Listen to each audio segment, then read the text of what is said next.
Hello दोस्तों आज के इस वीडियो में आपका स्वागत है। इस वीडियो में मैं क्वेश्चन नंबर 6 से करूंगा। इस वीडियो में यहाँ पे प्रश्नावली 1.3 है। इससे पहले जो भी क्वेश्चन था मैं करवा चुका हूँ, वीडियो नहीं देखे तो जाकर देख लीजिएगा। चलिए 6 नंबर क्वेश्चन में क्या बोला जा रहा है देखते हैं। बोला जा रहा है कि किसी हिमीकरण का मतलब क्या होता है, ठंडा होता है। यानी कि किसी ठंडा प्रक्रिया में कमरे के तापमान को 40 डिग्री सेल्सियस से 40 डिग्री सेल्सियस से ठीक है 5 डिग्री सेल्सियस प्रति घंटे की दर से कम करने की आवश्यकता है। तो इस प्रक्रिया के शुरू होने के 10 घंटे बाद कमरे का तापमान क्या होगा, क्वेश्चन बोला जा रहा है। इसमें एक चीज ध्यान दीजिए कि कमरे का तापमान को यहाँ पे जो 40 डिग्री सेल्सियस अभी है, यहाँ पे इसको क्या किया जा रहा है, तो 5 डिग्री सेल्सियस प्रति घंटा की दर से, यानी कि हर एक घंटा में 5 डिग्री सेल्सियस कम होते जा रहा है। जिस प्रक्रिया में बात कर रहा है, उस प्रक्रिया में हर घंटा में 5 डिग्री सेल्सियस जो टेम्परेचर तापमान है वो कम होते जा रहा है, यानी कम करने की आवश्यकता है। यहाँ पे लिखा है कम करने की आवश्यकता है। तो इस प्रक्रिया के शुरू होने के 10 घंटे बाद, जब ये शुरू हुआ है उसके 10 घंटे बाद जो कमरे है, जिस कमरे का बात किया जा रहा है, उस कमरे का तापमान कितना होगा वो चीज बोला जा रहा है। तो आप यहाँ पे देखिएगा, यहाँ पे हम लिखते हैं, देखिएगा यहाँ पे हल लिखते हैं। हल में देखिए क्या है, कमरे का तापमान वर्तमान समय में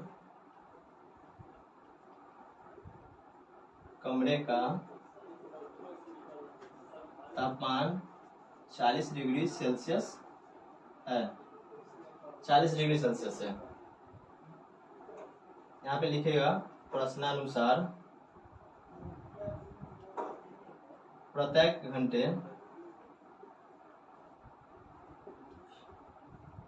घंटे 5 डिग्री सेल्सियस की दर से तापमान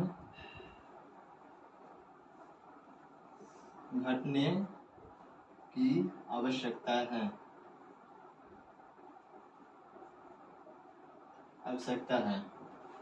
तो 10 घंटे के बाद, तो 10 घंटे के बाद कमरे का तापमान, तो 10 घंटे बाद कमरे का तापमान कितना होगा, एक घंटा में कितना 5 डिग्री सेल्सियस यहाँ पे कम होता है। तो 10 घंटा में कितना डिग्री सेल्सियस कम हो जाएगा, 50 डिग्री सेल्सियस कम होगा। तो आपको क्या होगा, एक घंटा में कितना हो रहा है कम, तो 5 डिग्री सेल्सियस। तो 10 घंटा में, एक घंटा में 5 डिग्री सेल्सियस कम हो रहा है, तो 10 घंटा में कितना होगा, 50 डिग्री सेल्सियस तापमान कम जाएगा लिख दीजिए, या घट जाएगा। तो 10 घंटे बाद कमरे का तापमान, 10 घंटे बाद कमरे का तापमान कितना रहेगा, अभी वर्तमान समय में कितना है, कमरे का तापमान 40 डिग्री सेल्सियस है। तो 40 डिग्री सेल्सियस है, इसमें से कितना घटेगा, 50 डिग्री सेल्सियस घट जाएगा। तो 40 में से 50 नहीं घटता है, तो आपको बड़ा में से छोटा को घटाना है। तो 50 में से 40 को घटाइएगा तो 10 हो जाएगा।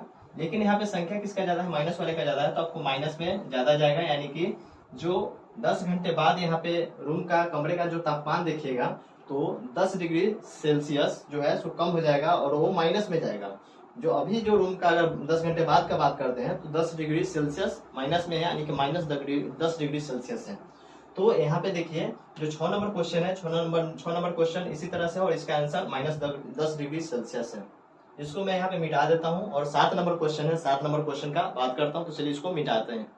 तो दोस्तों यहाँ पे मैं 7 नंबर क्वेश्चन को लिख लिया हूँ। 7 नंबर क्वेश्चन में क्या बोला जा रहा है, देखिए ये है। सो एक तरह से समझिए, तो आप जिस क्लास में पढ़ते हैं उस क्लास में भी इस तरह से कभी टेस्ट होता होगा, परीक्षा होता होगा। क्या कहा जाता होगा कि आप लोग 10 क्वेश्चन का एक परीक्षा दीजिए, यानी टेस्ट दीजिए, जिसमें से अगर आप एक क्वेश्चन को सही करते हैं तो आपको 5 नंबर दिया जाएगा, और अगर गलत कर देते हैं तो जितना नंबर आया है उसमें से 2 नंबर काट लिया जाएगा, या उसी को 2 नंबर काटने का बात है तो उसी को आप कह दीजिए कि -2 नंबर दिया जाएगा अगर गलत होता है तो इतना ये जो कंडीशन है यही रहेगा। और उसके बाद आप जैसे अगर 2 बच्चा उसमें है, उस क्लास में अगर 2 बच्चा है, ठीक है, तो 2 एक है, सो 10 क्वेश्चन में से हो सकता है 5 ही क्वेश्चन बनाए और 5 को छोड़ दे। 5 क्वेश्चन जो बनाता है जिसमें से 2 सही बनाए और 3 को गलती बना दे, तो अगर 2 को अगर सही बनाता है, देखिए यहाँ पे अगर 2 क्वेश्चन को सही बनाता है और 3 को गलत बनाता है, 3 को क्या हुआ, गलत बना दिया और 2 को सही बना दिया, और सही क्वेश्चन के लिए क्या मिल रहा था, 5 नंबर उसको मिल रहा था, तो 2 क्वेश्चन के लिए उसको 10 नंबर मिल जाएगा। और यह गलत के लिए 2 नंबर काटा जा रहा था, जितना नंबर आता था उसमें से 2 नंबर काटा जा रहा था। तो अगर 3 क्वेश्चन गलत बनाया है तो 6 नंबर उसको काटा जाएगा, यहाँ पे 6 नंबर काटा जाएगा। तो उसको कितना आएगा, तो 10 में से अगर 6 को घटाते हैं यानी कि तो 4 नंबर उसको प्राप्त हुआ। क्योंकि जो कंडीशन था उसी कंडीशन पे आपके यही कंडीशन पे अगर आपके क्लास में टेस्ट होता है तो 4 नंबर क्वेश्चन बचेगा। अगर आप 4 अंक आपको मिलेगा अगर 5 क्वेश्चन ही सॉल्व करते हैं 10 क्वेश्चन में से। तो इसी तरह से यहाँ पे कुछ क्वेश्चन दिया गया है, तो चलिए मैं यहाँ पे रफली मैं आपको ऐसा समझा दिया था। यहाँ पे देखते हैं क्वेश्चन में क्या बोला जा रहा है। बोला जा रहा है कि 10 प्रश्नों वाले एक कक्षा टेस्ट में, कोई कक्षा है उसमें 10 प्रश्न का एक टेस्ट होता है, प्रत्येक सही उत्तर के लिए 5 अंक दिए जाते हैं। अगर आप सही बनाते हैं तो उसके लिए 5 अंक दिए जाते हैं, और अगर आप गलत बनाते हैं यानी कि प्रत्येक गलत उत्तर के लिए -2 अंक दिए जाते हैं। तो -2 को आप ऐसे भी कर सकते हैं कि जितना नंबर आपको मिला है उसमें से एक क्वेश्चन गलती करते हैं तो उसके लिए आपको 2 नंबर काट दिया जाएगा। यही है, या इसी को कहिए कि -2 अंक दिए जाते हैं। तो प्रत्येक नहीं किए हुए, अगर मैं यहाँ पे जैसे अभी एग्जांपल में बताया था कि 10 क्वेश्चन है, 10 में से आप कोई बच्चा 5 ही क्वेश्चन बनाया और 5 को छोड़ दिया, तो जो क्वेश्चन आप 5 छोड़ दिए हैं उसके लिए कोई अंक नहीं मिलेगा, ठीक है। उसके लिए 0 अंक कहिए, 0 अंक मिलेगा, इसमें बोला है 0 अंक मिलेगा, या आप कहिए नहीं मिलेगा, तो बात वही होता है। तो यहाँ पे बोल दिया है कि उसी के लिए 0 अंक मिलेगा। तो यहाँ पे तो क्या है, जो एग्जाम होगा उसका एक कंडीशन है, मेन क्वेश्चन यहाँ से स्टार्ट होता है। क्वेश्चन में एक मोहन नाम का कोई लड़का है, वो क्या करता है कि 4 प्रश्न का सही और 6 प्रश्न का गलत उत्तर देता है, ठीक है। कोई मोहन नाम का लड़का है, क्या करता है, 4 प्रश्न को सही बनाता है, ठीक है, 4 प्रश्न को सही उत्तर देता है, और जो 6 प्रश्न है उसको गलत उत्तर देता है। यानी कि जो 10 क्वेश्चन है 10 क्वेश्चन को ये सॉल्व करता है। तो अगर ये 4 क्वेश्चन को सही बनाता है तो एक क्वेश्चन के लिए 5 अंक दिया जाता है, तो 4 क्वेश्चन के लिए कितना अंक दिया जाएगा, तो 20 अंक दिया जाएगा। तो यहाँ पे देखते हैं, हल में लिखेंगे मोहन द्वारा प्राप्त अंक,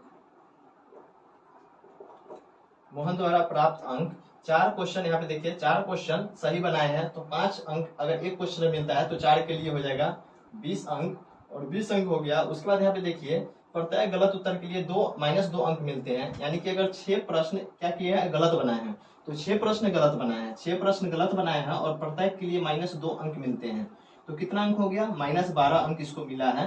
यानी कि -12 अंक जितना नंबर आया है ना उसमें से कट गया है, तो आप इसमें से 12 को हटा दीजिए तो कितना आ गया, 8 अंक आ गया, 8 अंक। तो मोहन को कितना अंक प्राप्त हुआ, 8 अंक मिला है इनको।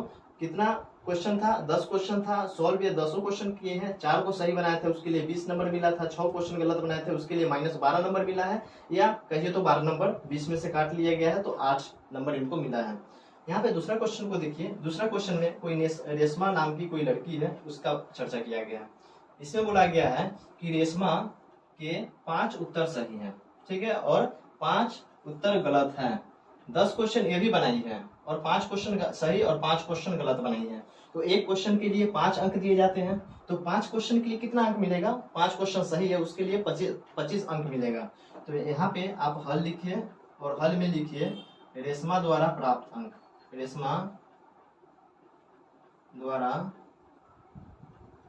प्राप्त अंक कितना है, प्राप्त अंक। तो यहाँ पे देखिए 25 क्वेश्चन 5 उत्तर सही है तो 25 अंक यहाँ पे हो गया, और उसमें से क्या हुआ है, 5 उत्तर गलत बनाई है, तो 5 एक क्वेश्चन गलत बनाने के लिए -2 अंक मिलता है, -2 अंक मिलता है, तो 5 क्वेश्चन गलत बनाई यानी कि -10 अंक इसको मिलेगा।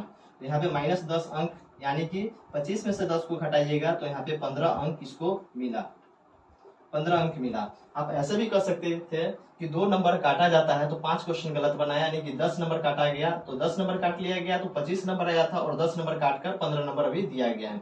आप ये भी इसी को बोल सकते थे, जो यहाँ पे -2 अंक बोला है ना कि दिए हैं, उसी को बोल दीजिए कि 2 अंक काट लिया गया है। ठीक है, इसी को अच्छा लगने के लिए यहाँ पे इस तरह से वो अपने हिसाब से समझाया है और मैं अपने हिसाब से इसको मैं आपको समझा रहा हूँ कि 2 अंक उसको काट लिया गया था। जितना अंक मिला है ना उसमें से 2 अंक काट लिया जाता है एक क्वेश्चन गलत करने पे। यहाँ पे 5 क्वेश्चन गलत की यानी कि 10 नंबर काट लिया गया, और यहाँ पे 5 क्वेश्चन सही की थी उसके लिए 25 मिला था, और 25 में से 10 को घटाइएगा तो हो गया 15 अंक इसको प्राप्त हुआ है। उसके बाद आगे देखते हैं 3 नंबर क्वेश्चन में। देखिए यहाँ पे क्या होता है कि हिना नाम का कोई लड़की है, वो क्या करती है कि कुल 7 प्रश्न ही ये सॉल्व की है। ये पूरा 10 क्वेश्चन सॉल्व नहीं किया, 7 क्वेश्चन सॉल्व किए हैं और 3 क्वेश्चन छोड़ दिए। 3 क्वेश्चन जो छोड़ी है उसके लिए 0 अंक मिलेगा, यानी कि उसका कोई भी चर्चा नहीं होगा। लेकिन उसके बाद देखते हैं कि उनमें 2 का उत्तर सही है। ये 7 क्वेश्चन जो बनाई है ना, पहले यहाँ पे लिखिए, हल लिखिए और इसमें भी लिखिए हिना द्वारा प्राप्त अंक, हिना द्वारा प्राप्त अंक। इसमें देखते हैं इसमें क्या है, हिना द्वारा प्राप्त अंक में देखिएगा यहाँ पे है कि 7 प्रश्न की है उसमें से 2 का उत्तर सही है। तो 2 का उत्तर सही है यानी कि 5 दूना 10 नंबर ये मिला, और 10 में से क्या होता है और वह 5 का उत्तर गलत की। तो 5 का उत्तर गलत किया यानी कि -2 से अगर 5 को देखते हैं तो कितना हो जाएगा, -10 हो जाएगा। यहाँ पे देखते हैं -10, यानी कि 10 नंबर वो प्राप्त हुआ, उसको 10 नंबर प्राप्त हुआ और 10 नंबर वो कट गया उसका, तो कितना हो गया 0 नंबर इसको प्राप्त हुआ, यानी कि 0 नंबर। इस तरह से आप यहाँ पे देखें कि जो 7 नंबर क्वेश्चन था, मैं एक्सरसाइज प्रश्नावली 1.3 का 7वां नंबर क्वेश्चन मैं आपके सामने करवा दिया हूँ। तो दोस्तों इस वीडियो में मैं 2 क्वेश्चन करवा दिया हूँ, जो भी क्वेश्चन बचा है मैं अगले वीडियो में करवा दूंगा। तो दोस्तों वीडियो अच्छा लगा हो तो एक लाइक जरूर कीजिएगा, चैनल पे पहली बार आए थे तो चैनल को सब्सक्राइब कीजिएगा। अगर मेरे लिए कुछ मैसेज आप छोड़ना चाहते हैं तो नीचे कमेंट बॉक्स है उसमें कमेंट कर दीजिएगा। मेरे पढ़ाने का तरीका आपको अच्छा लग रहा है तो उससे रिलेटेड भी जवाब दे सकते हैं, अगर अच्छा नहीं लग रहा है तो उससे रिलेटेड भी आप कह सकते हैं, तो मैं इसमें कुछ सुधार कर दूंगा। तो दोस्तों इस वीडियो में इतना ही, फिर मिलते हैं अगले वीडियो में।